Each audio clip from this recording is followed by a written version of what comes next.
नमस्कार मेरे प्यारे दोस्तों, मैं संजय कुमार SKGKG इस चैनल में आप लोग का हार्दिक स्वागत करता हूं। आशा करता हूं कि आप सभी लोग बहुत अच्छे होंगे और आप लोग की पढ़ाई लिखाई बहुत अच्छे से चल रहे होंगे। प्यारे दोस्तों, आज हम आप लोग के लिए सदिश राशि पढ़ाने वाले हैं। सदिश राशि में कुछ क्वेश्चन जो हम पढ़ा चुके हैं और कुछ बाकी है, तो हम चलिए हम स्टार्ट करते हैं। तो स्टार्ट करने से पहले आपको कहना चाहते हैं प्यारे दोस्तों कि अगर आप लोग इस चैनल पर नए हैं और अभी तक चैनल को सब्सक्राइब नहीं किए तो प्लीज़ दोस्तों इस चैनल को सब्सक्राइब करके बेल आइकन घंटी को दबा के ऑल कर लीजिए। तो चलिए प्यारे दोस्तों स्टार्ट करते हैं। सदिश तथा अदिश राशि, वेक्टर एंड स्केलर, ठीक है। तो प्यारे दोस्तों यहाँ से हम पढ़ा दिए थे, लेकिन थोड़ा हम फास्ट रिवीजन करते हुए चलेंगे ताकि आपको याद हो जाए और फास्ट रिवीजन भी हो जाए। तो चलिए हम स्टार्ट करते हैं शुरू से, थोड़ा हम फास्ट रिवीजन करते हुए चलेंगे। तो चलिए प्यारे दोस्तों, क्या है सदिश राशि? क्या है सदिश राशि? वेक्टर वैसी भौतिक राशि जिसमें दिशा और परिणाम दोनों हो उसे सदिश राशि कहते हैं, है ना। वैसी भौतिक राशि जिसमें दिशा और परिणाम, क्या है प्यारे दोस्तों, दिशा और परिणाम दोनों होता है, उसे हम सदिश राशि कहा जाता है या कहते हैं, ठीक है। अगला है, यह साधारण बीजगणित के नियमों का पालन नहीं करता है। यह जो है सदिश राशि, यह साधारण बीजगणित का नियमों का पालन नहीं करता है, ठीक है। यहाँ तक समझ में आ गया होगा। चलिए अगला, क्या है अदिश राशि? स्केलर वैसी भौतिक राशि जिसमें केवल परिणामों हो, क्या है परिणाम हो, दिशा नहीं हो। केवल क्या है परिणाम हो, दिशा नहीं हो, उसे अदिश राशि कहते हैं। क्या कहते हैं? उसे अदिश राशि कहलाता है। यह साधारण बीजगणित के नियमों का पालन करती है। यह जो है साधारण अदिश राशि जो है साधारण बीजगणित के नियमों का पालन करती है, ठीक है। चलिए नेक्स्ट, इसको हम थोड़ा रिवीजन के लिए थोड़ा हम आपको रिवीजन करा देते हैं, ठीक है। क्या है सदिश राशि और अदिश राशि, वेक्टर और स्केलर। वेक्टर क्या है प्यारे दोस्तों? क्या क्या आ जाएगा? तो विस्थापन आ जाएगा। क्या आ जाएगा? विस्थापन आ जाएगा, वेग आ जाएगा, त्वरण आ जाएगा, वेग और त्वरण आ जाएगा। क्या आ जाएगा? वेग और त्वरण और विद्युतीय क्षेत्र आ जाएगा, बल आ जाएगा, संवेग हो जाएगा। ये सब क्या है? सदिश राशि है।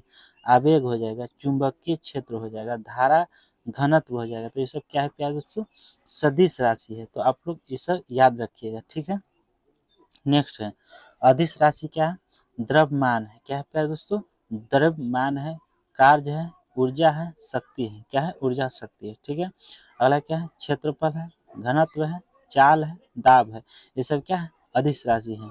आयतन है, दूरी है, समय है, विभव है, ताप है, धारा है। ये सब क्या है प्यारे दोस्तों?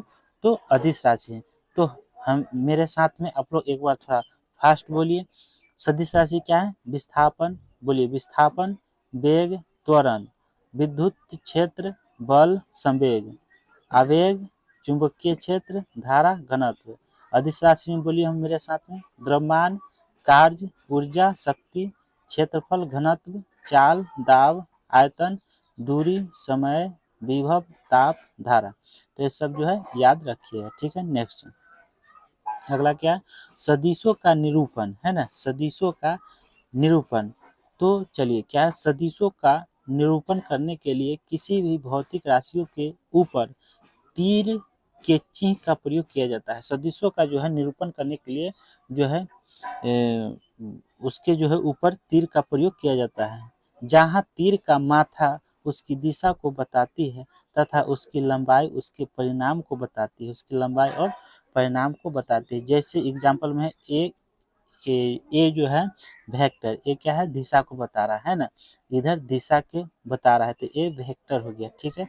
नेक्स्ट अगला है सदिश के परिणाम का निरूपण, है ना। सदिश का परिणाम का निरूपण, तो क्या है एग्जाम्पल में प्यारे दोस्तों? ए और ए मोड, ए वेक्टर मोड, क्या है? ए वेक्टर मोड में लगा हुआ है, तो आपको समझ में आ गया होगा, ठीक है।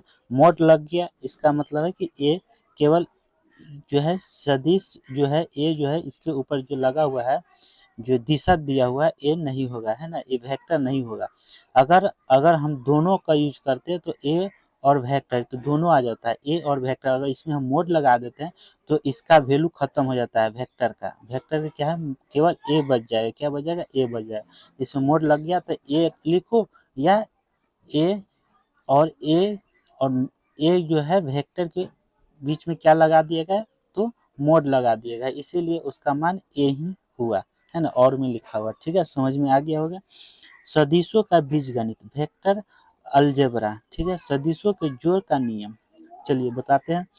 त्रिभुज का नियम क्या है प्यारे दोस्तों, त्रिभुज का नियम, लॉ ऑफ ट्रेन क्या है, ट्रिंगल, ठीक है। चलिए चलिए देखते हैं, आप लोग बने रहें लास्ट तक। चलिए क्या है त्रिभुज का नियम, तो एग्जाम्पल में है ए वेक्टर, है ना, ए वेक्टर और इसका दिशा का बताया गया है, A vector plus B vector, दोनों को जोड़ना है, दोनों को क्या करना, जोड़ना है। तो ए वेक्टर यहाँ जुटा हुआ है, इसके बाद बी वेक्टर, है ना, तो दोनों को अगर हम जोड़ेंगे तो क्या आ गया, तो आर आर वेक्टर बराबर R equal to A vector plus B vector होगा, है ना, इसका जो है परिणाम होगा, रिजल्ट होगा, क्या है, रिजल्टेड जो होगा इसका R equal to A plus B, R A क्या है, A vector plus B vector हो जाएगा, ठीक है। तो इसका जो है परिणाम क्या होगा प्यारे दोस्तों, तो आर जो है रिजल्टेंट हो गया, क्या है, रिजल्टेंट हो गया, परिणाम हो गया, आर जो है रिजल्टेड परिणाम होगा, ए जो हो गया परिणाम हो गया, ठीक है। तो चलिए नेक्स्ट, समझ में आ गया आप लोग को, नहीं समझ में आया फिर से देखिए, ए जो है A vector plus B vector दोनों को ऐड करेंगे तो आर जो है रिजल्टेड, इसका मान क्या हो गया, ए वेक्टर प्लस बी वेक्टर आ गया, तो ये हो गया रिजल्टेड, परिणाम हो गया, ठीक है, समझ में आ गया होगा। चलिए नेक्स्ट, अगला है प्यारे दोस्तों कि समांतर चतुर्भुज का नियम क्या है, समांतर चतुर्भुज का नियम, लॉ ऑफ क्या है, पैरालेग्रा, क्या है, पैरालेलोग्राम। तो प्यारे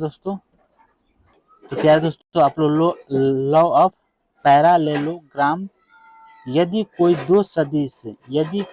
दो सदिश ए और बी एक दूसरे से थीटा कोण पर हो तो उसके परिणाम का जो है परिणामी का परिमाण क्या होगा, ठीक है। तो चलते हैं देखते हैं, चलिए क्या है प्यारे दोस्तों, तो यहाँ से जो है जीरो है, जीरो के बाद यहाँ से यहाँ जो है, यहाँ से यहाँ, तो ये क्या है, तो ये जो है ए वेक्टर है और क्या है बी वेक्टर है, ये क्या प्यारे दोस्तों बी वेक्टर है और ए वेक्टर है ना, ए वेक्टर है, फिर से समझा देते हैं, ये जो है प्यारे दोस्तों ए वेक्टर है, एक सेकेंड बने रही, ये क्या है प्यारे दोस्तों, तो ए वेक्टर है, और ये क्या है प्यारे दोस्तों, तो ये बी वेक्टर है ना, बी वेक्टर है, यहाँ देख रहे हैं ए वेक्टर बी वेक्टर, और इसमें जो है लंब काटा गया है, तो इसका जो है ये कोण जो है दोनों का थीटा माना है, ठीक है, और इसका रिजल्टेड जो है यहाँ से यहाँ जो है इसका मान जो है ये अल्फा है ना, तो ओ जो है यहाँ ए डी, तो एक्स यहाँ क्या है, वाई जो है प्यारे दोस्तों, यहाँ रिजल्टेड इसका मान निकालने के लिए चलिए हम आगे देखते हैं इसका मान, ये समझ में आया। ये जो है ए जो है ए, तो जो है प्यारे दोस्तों ए जो है आपका, तो यहाँ जो है ए और ये बी है, क्या है, बी है, तो ये बी वेक्टर हो गया, ए वेक्टर हो गया, तो दोनों का परिणाम निकालने के लिए क्या है, तो ये कौन है, थीटा आ गया, और एक रिजल्टेड ए है, आर है ना, रिजल्टेड आर मतलब रिजल्टेड होता है ए और डी एक्स सी वाई, इसका परिणाम जो है इसका, चलिए देखते हैं आगे क्या है, इसका परिणाम जो है यहाँ आ गया, चलिए बताते हैं, इसका परिणाम है प्यारे,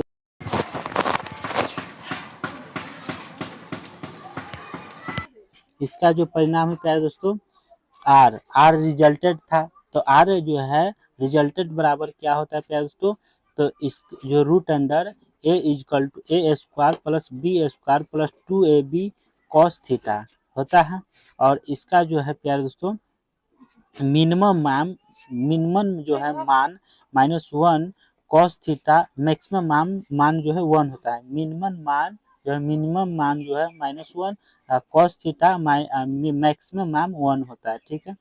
अगला है, चलते देखते, अगला है जो प्यारे दोस्तों A plus B, A vector plus B vector mod, A vector plus B vector mod equal to root under A square plus B square plus 2ab cos theta होता है, ठीक है।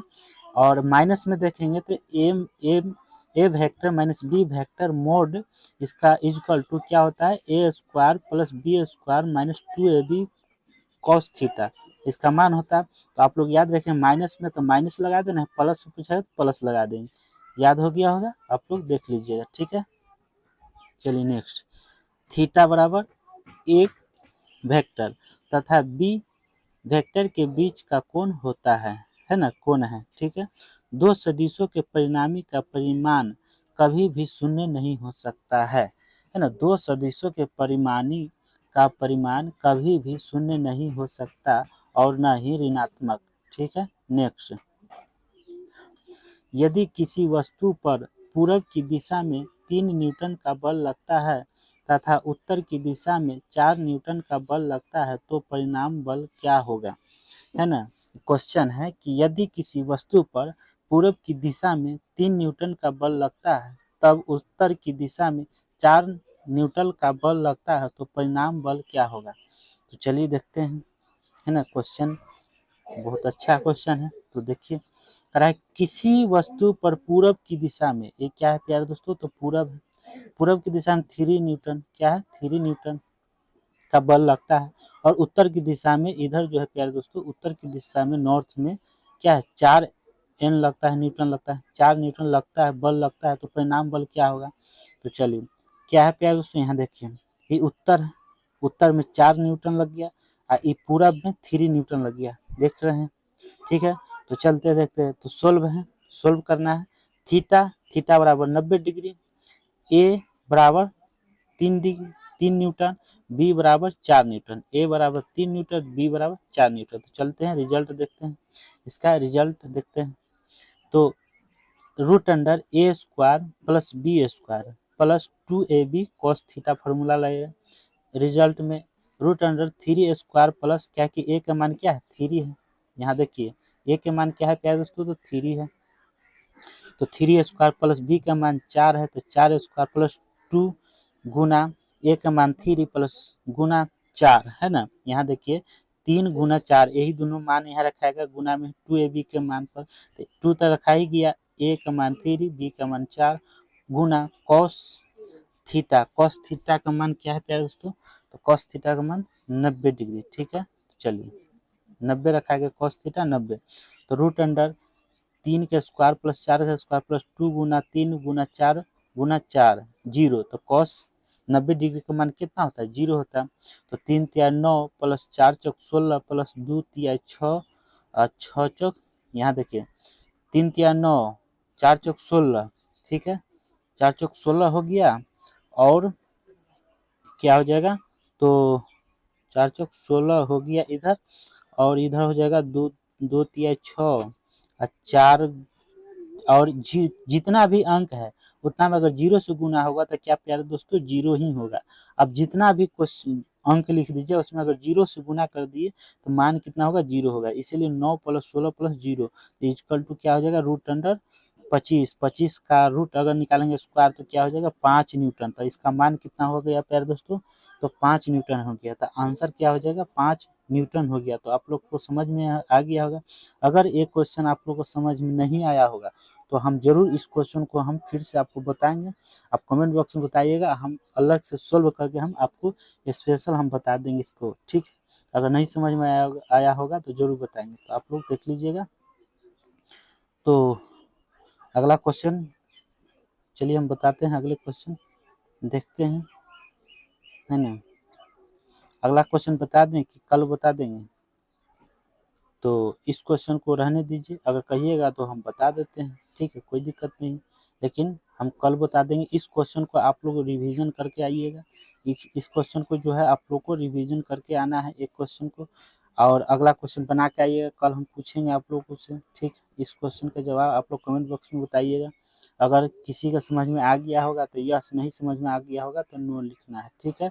तो हम जरूर, अगर नो का संख्या अगर ज़्यादा रहेगा तो हम जरूर इसको हम रिवाइजन कर देंगे। अगर आप लोग कमेंट बॉक्स में जरूर बताइए। तो चलते हैं प्यारे दोस्तों, आज की क्लास यहीं तक रहने देते हैं, ज़्यादा क्लास नहीं ले पाएंगे, है ना। और जो भी बचा क्वेश्चन वो कल हम कर देंगे, ठीक है। कल जो हम क्लास में ले लेंगे। तो चलते हैं प्यारे दोस्तों, कल के लिए आप लोग रेडी रहिएगा। तो चलते हैं, जय हिंद, जय भारत। थैंक यू दोस्तों।